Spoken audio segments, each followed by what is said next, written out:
From CTV News, this is Canada AM with Beverly Thompson and Seamus O'Regan.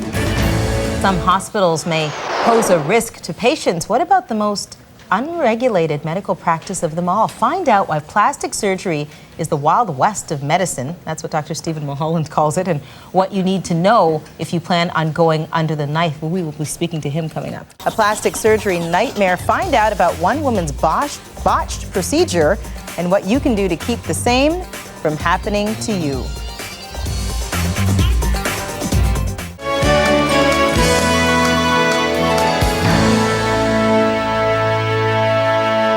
It's estimated that Canadians spend close to $12 billion a year on plastic and cosmetic surgery, but just how qualified are the doctors performing them? We spoke to one patient who regrets her decision.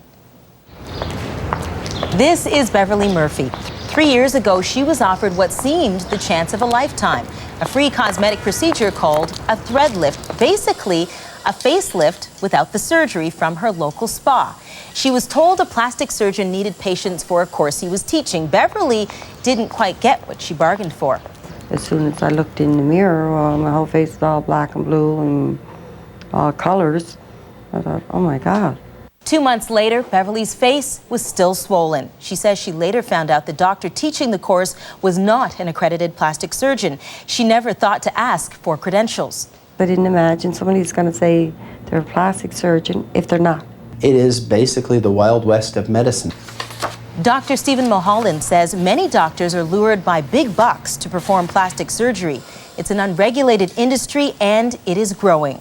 It's incumbent upon the physician to get proper training and to get the experience, and there's no regulatory body looking out for that, and that's where the danger lies. In Ontario alone, there are currently 23 investigations in relation to cosmetic procedures, 6 of those regarding family physicians, and the story is similar right across this country. When the physician isn't well trained, generally they're not trained to fix the problem. And that's when it becomes your problem, because many doctors are hesitant to fix another's mistake. I guess it's like they say, buyer beware, and you don't get nothing for nothing. And we brought Dr. Stephen Mulholland in. He joins us now in studio. Just how pervasive, Dr. Mulholland, are stories like Beverly's? Well, quite fortunately, they're rare. Cosmetic surgery is very, very common, but these horror stories of unusual events or patients being taken advantage of are really quite rare, but they raise our awareness of what to ask and what to look for. Because patients have to be, well, they are consumers, and they have to act that way. They've got to do their homework, right? They really should. I always tell patients, you should be interviewing me as much as I'm interviewing you. You're not walking into Holt Renfrew and buying an overcoat. There are risks and complications with almost every procedure. You should just be an informed consumer. It's your health.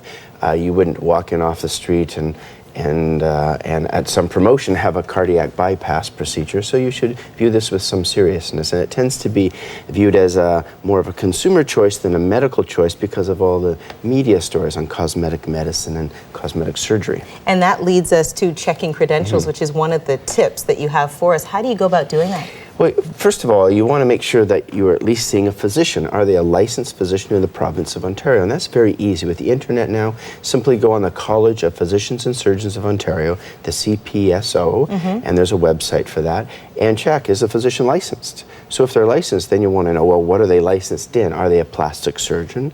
Are they a dermatologist?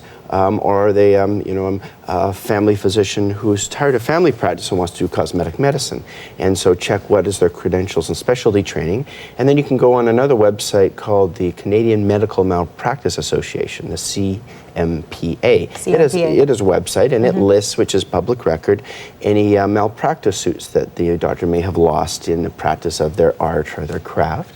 And then last resort, Google the doctor. Just easy enough to do. Yeah, and any if they're a convicted felon, that will come up on the Google search. So make sure you know what your doctor is and they are licensed. Then the next thing is be informed. Know what it is that you think you want. Know what it is, the procedures that you're looking for. Go in there with set ideas. Set ideas. What is the procedure? What are you looking for? What are the risks? What are the complications? How many has the doctor done? How have they looked after the complications? How do they learn about the procedure? Is the procedure new? Has it been around for years? Those kinds of things you should be versed in, and then ask to see some before and afters, and maybe interview that physician's patients if it's a complex procedure. And follow your instincts. Listen to your gut. Be concerned if...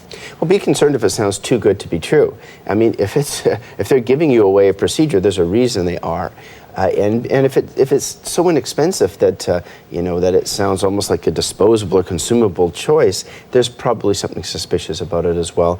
And be suspicious if there's no discussion of risks. Every medical procedure has risks. Make sure they're discussed with you on how those complications, if they're to occur, would be managed. Dr. Mulholland, thank you so much for this. Thank you very much for having me.